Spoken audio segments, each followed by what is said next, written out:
My name is Alex, and I've been married to Sarah for 8 years. We live in a small, picturesque town in New England, a place where everyone knows everyone else and secrets are hard to keep. Our home is a charming old house, the kind with creaky wooden floors and a wraparound porch that looks out onto a quiet street lined with maple trees. It's the sort of place where people smile and wave, where kids ride their bikes in the summer, and where you feel safe.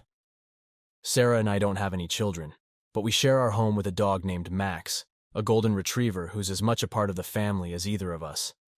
We've built a comfortable life together. I work as a software engineer from home, while Sarah is a teacher at the local elementary school. She loves her job, and the kids adore her. She's always been the bright light in any room, full of energy and kindness, the kind of person everyone gravitates towards. Our relationship wasn't perfect, but whose is? We had our ups and downs like any couple, but we always managed to work through them, or at least, that's what I thought. Looking back now, I see that there were signs I missed, little things that should have raised alarms but didn't. Maybe I was too trusting, too wrapped up in my own world to notice what was happening right under my nose. It all began to unravel one sunny afternoon, the kind of day that makes you think everything is right with the world. I remember it clearly because it was the day my life started to fall apart.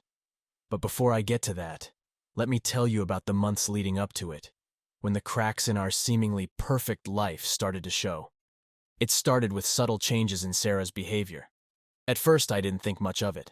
She began spending more time on her phone, laughing at messages and quickly putting it away when I walked into the room. When I asked who she was talking to, she'd say it was just her friends from work or her sister. I wanted to believe her, so I did. But then there were other things. Sarah started going out more often, claiming she needed me time to unwind after a long day at school. She'd go to yoga classes, meet up with friends for drinks, or simply go for long walks. I tried not to be the paranoid husband, but it was hard not to notice how she would always dress up more than usual for these outings. She wore her best dresses, styled her hair, and put on makeup, even when she said she was just meeting her friends for coffee. One night, she came home late from one of these outings, and she smelled different. Not her usual perfume, but something else. Something unfamiliar. When I asked her about it, she brushed it off, saying she had just tried a new scent at the department store. I wanted to believe her, so I did. Our sex life, which had always been good, started to decline. Sarah seemed distant, distracted, and uninterested. When I tried to talk to her about it, she accused me of being overly sensitive and insecure. She assured me that she was just tired from work, that it was nothing to worry about. I wanted to believe her, so I did. Then there was the incident with my brother Tom. Tom and I have always been close. He lives a few towns over and visits us often. He's charming, funny, and everyone likes him, including Sarah. But recently, I noticed that Sarah seemed to light up whenever Tom was around. They laughed at each other's jokes a little too much. Their conversations were a little too animated, and their hugs lingered a little too long. I told myself I was imagining things, that I was being paranoid. After all, Tom was my brother, and Sarah was my wife. I wanted to believe they were just being friendly, so I did. One evening, Tom came over for dinner. After we ate, Sarah and Tom sat on the couch, chatting and laughing, while I cleaned up in the kitchen. As I washed the dishes, I glanced over and saw Sarah resting her hand on Tom's knee. It was a small gesture, but it felt like a punch to the gut. When I asked Sarah about it later, she dismissed it as nothing. "We were just having fun," she said. "Tom's like family. You're being ridiculous." I wanted to believe her, so I did. But the suspicions wouldn't go away. They gnawed at me, keeping me up at night, filling my mind with dark thoughts. I started paying more attention, looking for any signs that could confirm or dispel my fears. It was a torturous way to live, caught between wanting to trust my wife and fearing the worst. One day, while Sarah was at work, I decided to check her phone. She usually kept it close, but she had forgotten it on the kitchen counter. My hands trembled as I unlocked it and started scrolling through her messages. Most were innocent, but then I found a thread with Tom. My heart pounded as I read their exchanges. They were flirty, filled with inside jokes and casual endearments. Nothing overtly incriminating, but enough to make my stomach churn. I confronted Sarah that night, showing her the messages. She exploded in anger, accusing me of invading her privacy and not trusting her. She insisted that there was nothing going on, that she and Tom were just close because they had known each other for so long. "He's your brother, for God's sake!" she shouted. I wanted to believe her, so I did. But deep down, I knew something was wrong. The pieces didn't fit, the excuses didn't add up, and the gut feeling that had been gnawing at me for months wouldn't go away. I needed to know the truth, no matter how painful it might be. I couldn't live in this limbo any longer, and I was determined to find out what was really going on between my wife and my brother. The breaking point came on a seemingly normal Saturday. Sarah had left the house early, saying she was going to spend the day with a friend. I decided to use the time to work on some projects around the house, but as the hours passed, a nagging feeling I couldn't shake kept growing. I needed to know where she really was. I called her friend and tried to keep my voice steady as I asked if Sarah was there. The friend hesitated before saying she hadn't seen Sarah in weeks. My heart sank. I thanked her and hung up, my mind racing with dark possibilities. Determined to get to the bottom of it, I remembered the tracking app I had installed on our phones for emergencies. I had never used it before, but now seemed like the time. I opened the app and saw Sarah's location was a hotel across town. A cold wave of realization washed over me. With my heart pounding in my chest, I grabbed my keys and drove to the hotel.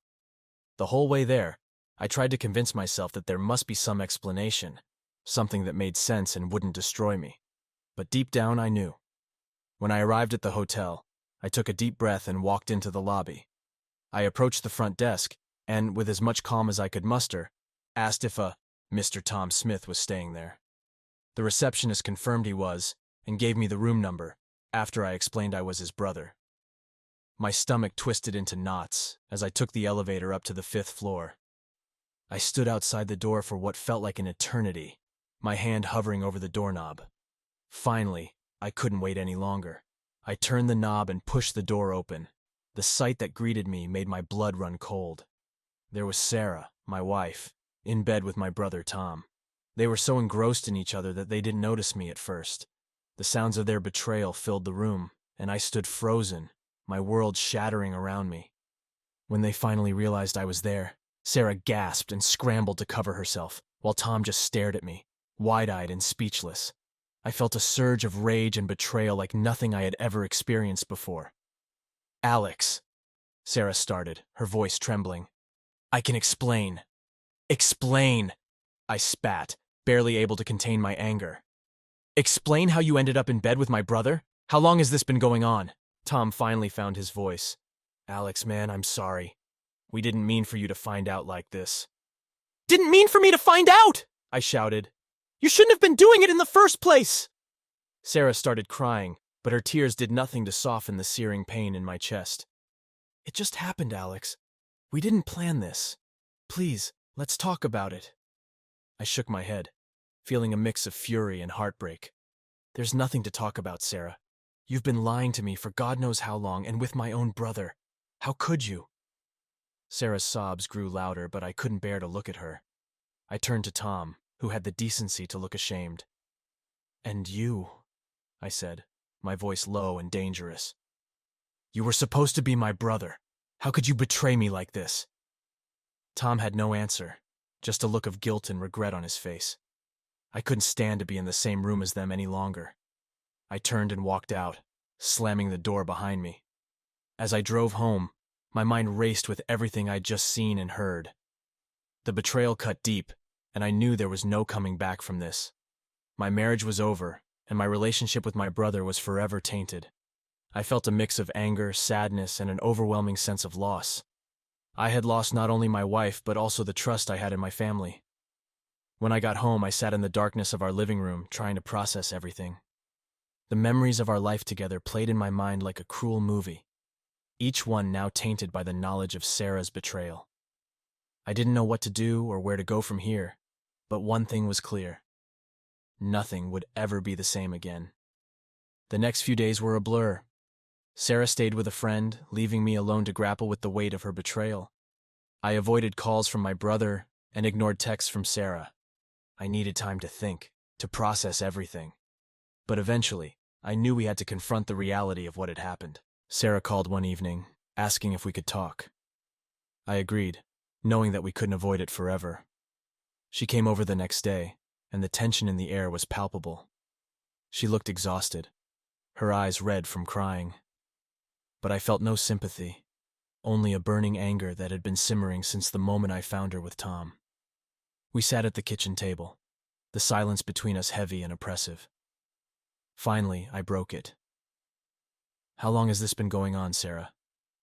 She looked down at her hands, her voice barely above a whisper. "About 6 months."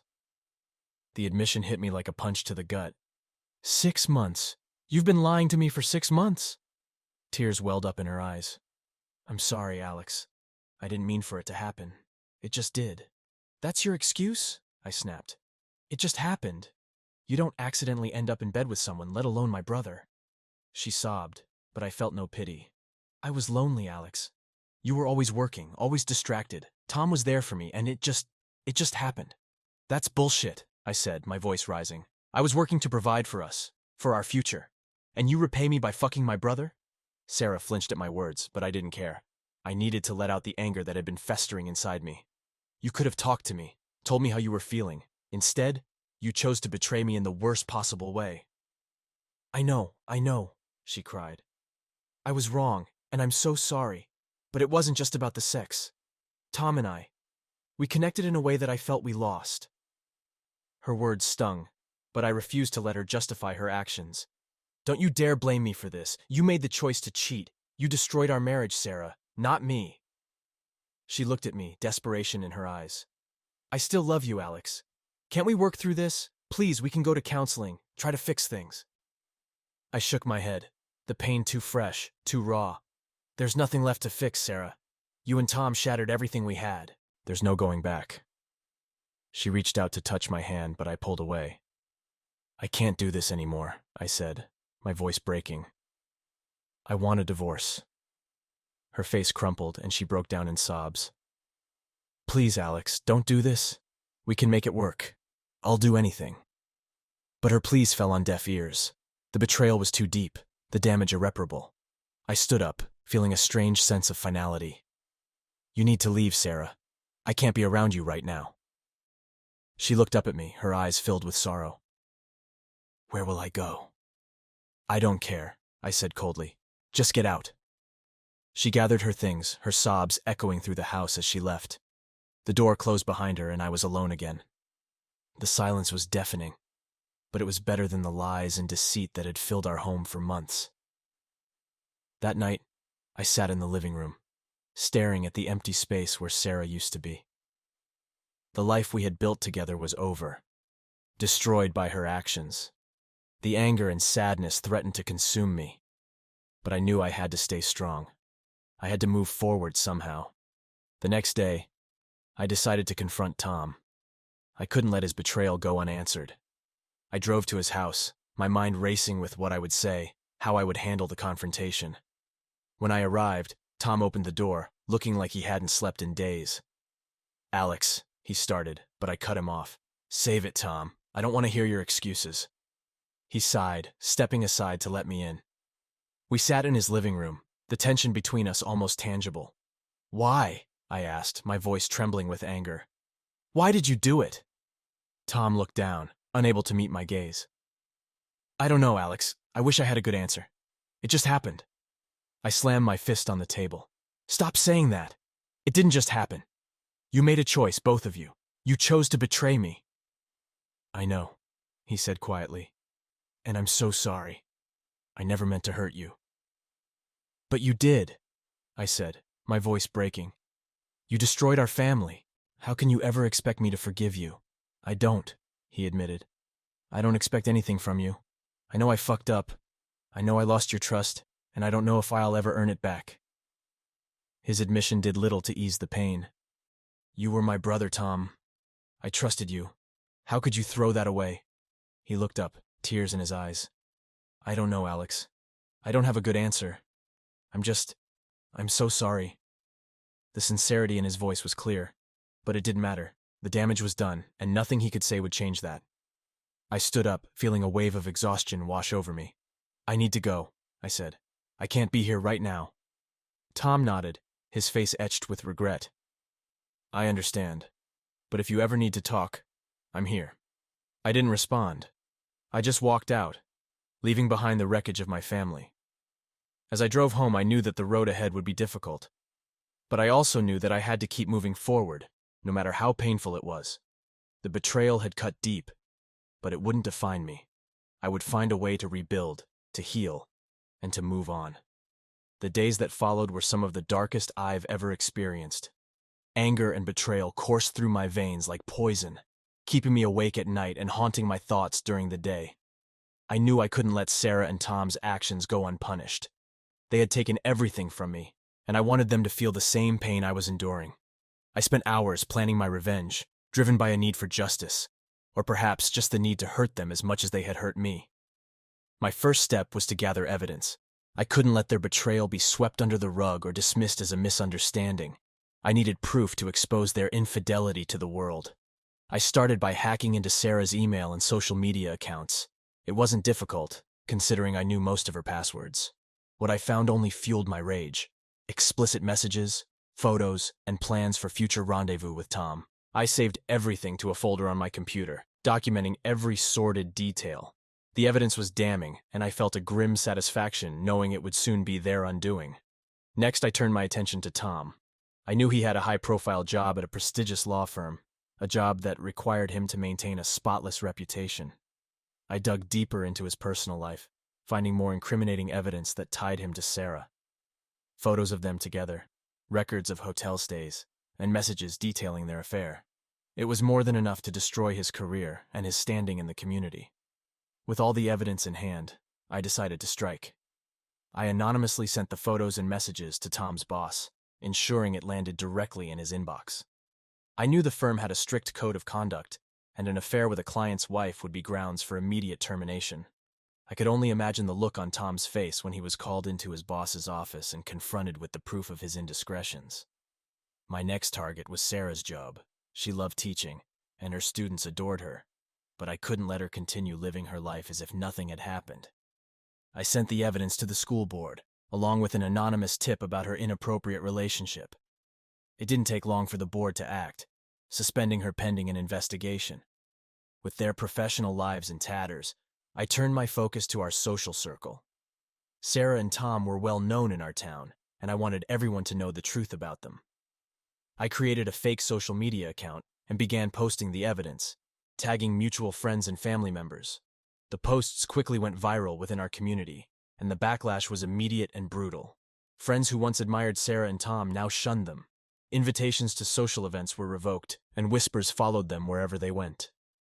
The perfect images they had cultivated were shattered, replaced by the harsh reality of their betrayal. As satisfying as it was to see them suffer, it didn't erase the pain I felt. Each day was a struggle, filled with moments of intense anger and overwhelming sadness. But I couldn't allow myself to wallow in despair. I had to stay strong, to keep pushing forward. One evening I received a call from Tom. I hesitated before answering, unsure if I was ready to face him again. "Alex, please," he began, his voice trembling. "I know you're behind all of this. You have to stop. You're ruining our lives." I felt a surge of satisfaction at his desperation. "Did you really think you could get away with it, Tom? That you could destroy my life and walk away unscathed? We made a mistake," he pleaded. "But this is too much. You're destroying everything." I laughed bitterly. "You destroyed everything the moment you decided to sleep with my wife. This is just the fallout. Deal with it." I hung up, not wanting to hear any more of his excuses. As much as it hurt, I knew I couldn't stop. They had to face the consequences of their actions, just as I was facing the consequences of their betrayal. In the following weeks, the fallout from my actions continued. Tom lost his job and Sarah was fired from hers. Their reputations were in ruins and they were pariahs in our community. They had no choice but to sell their homes and move away, hoping to start anew somewhere else. I felt a sense of closure, knowing that they had paid for what they had done. But the pain of their betrayal still lingered, a constant reminder of the life I had lost.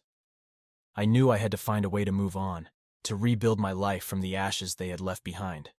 It wouldn't be easy, but I was determined. I would find a way to heal, to reclaim my happiness.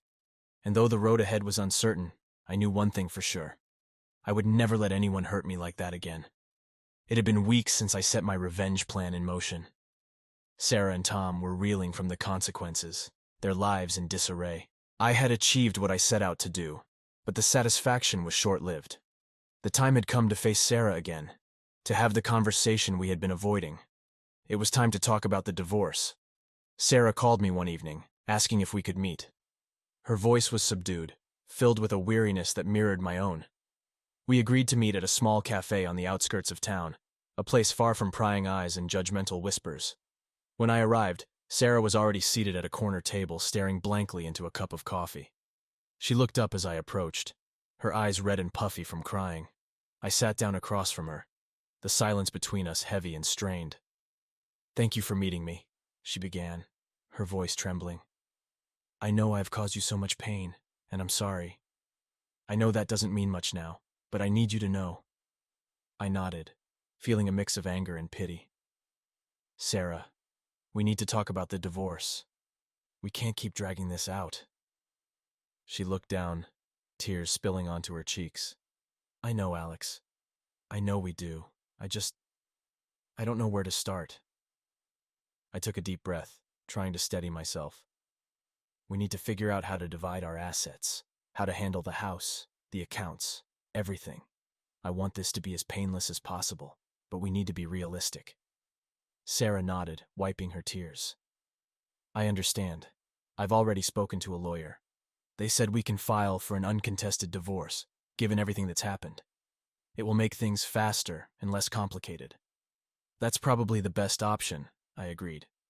"We both want this to be over as soon as possible." She reached across the table, her hand trembling. "Alex, I know I've hurt you in ways I can't even comprehend, but I still love you. I never wanted this to happen.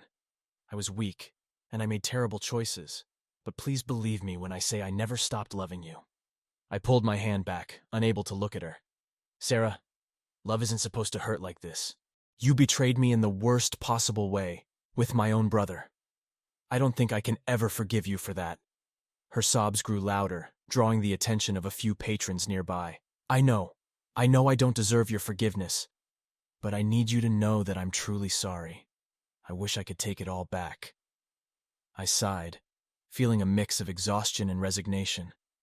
"What's done is done, Sarah. We can't change the past. We can only try to move forward. For now, let's focus on finalizing the divorce. We can work out the details through our lawyers." She nodded, trying to compose herself. "Okay, I'll do whatever I need to make this right, as much as I can." We spent the next hour discussing the logistics of our separation. It was a painful conversation, filled with the remnants of our broken life together. We agreed to sell the house and split the proceeds, to divide our savings and investments equally. There was no need to discuss custody arrangements or child support, as we had no children. As we wrapped up our conversation, Sarah looked at me with a mixture of sorrow and regret. "Alex, I know this is goodbye. I just want you to know that I'll always remember the good times we had. I'm sorry it had to end like this." I nodded, unable to find the right words. "Goodbye, Sarah. I hope you find what you're looking for." With that, I stood up and left the cafe, leaving behind the woman who had once been my everything. As I walked to my car, I felt a sense of finality, a weight lifting from my shoulders. The road ahead would be difficult, but it was one I had to travel alone. The next few weeks were a blur of paperwork and meetings with lawyers. The divorce proceedings moved quickly, and before long, everything was finalized. Sarah and I signed the papers, officially ending our marriage. The house was sold, and the proceeds were split. We divided our belongings, each taking what we needed to start anew. As I watched the moving truck pull away from our house for the last time, I felt a strange mix of emotions: sadness for what we had lost, relief that it was finally over, and a glimmer of hope for the future. I had been through hell, but I was still standing. I was ready to start the next chapter of my life, whatever it might hold. The courtroom was a cold and sterile place, a stark contrast to the warmth and comfort of the home Sarah and I had once shared. As I walked in, I felt a sense of detachment, as if I were observing someone else's life. The divorce trial, though straightforward, was a necessary formality to put an end to our broken marriage. Sarah was already there, sitting with her lawyer. She looked worn and frail, a shadow of the woman I had once known. Tom was conspicuously absent, and I felt a bitter satisfaction knowing he was facing his own set of consequences. My lawyer, Mr. Thompson, guided me to our seats, and we prepared to face the judge. The judge entered, a stern-looking woman with an air of authority. She called the court to order and began reviewing our case.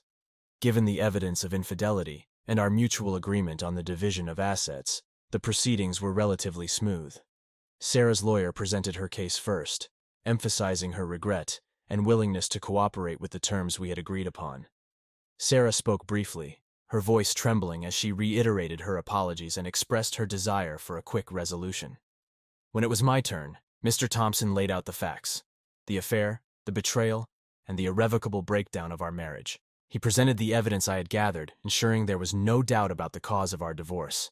I felt a mixture of anger and sadness as the details of Sarah and Tom's betrayal were laid bare before the court.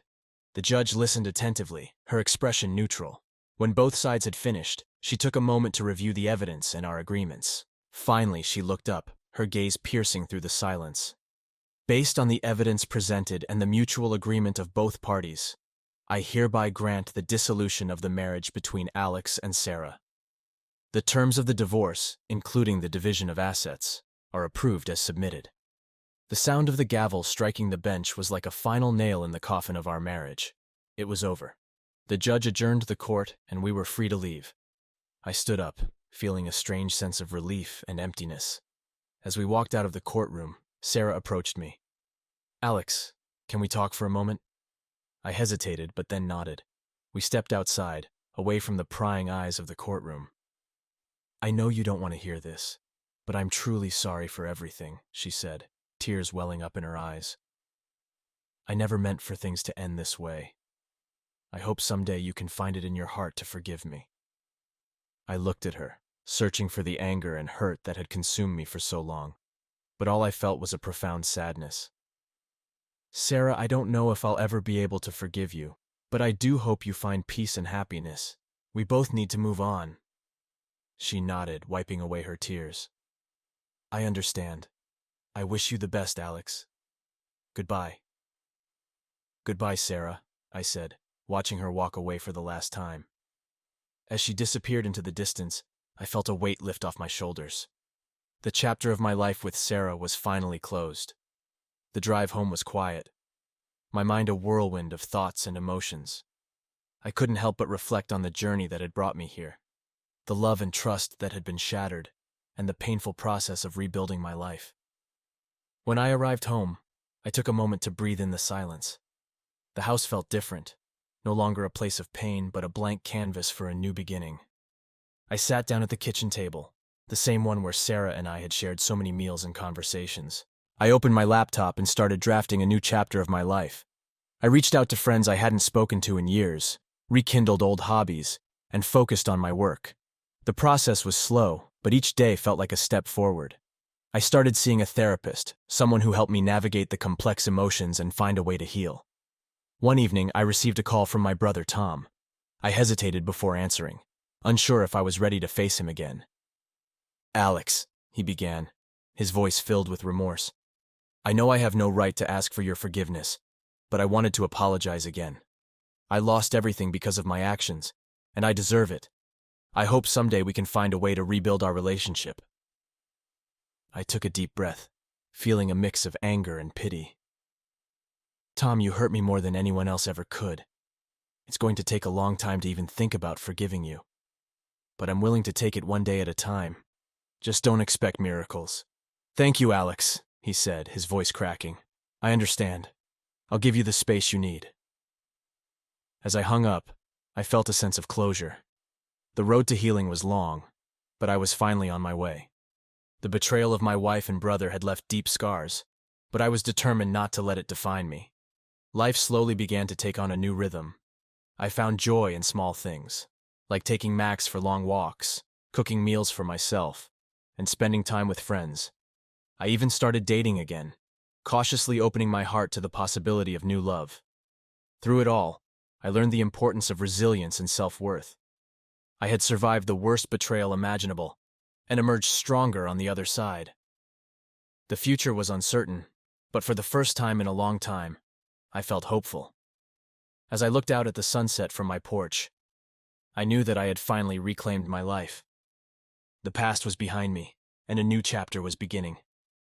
And though the scars of betrayal would always be a part of me, they no longer held me back.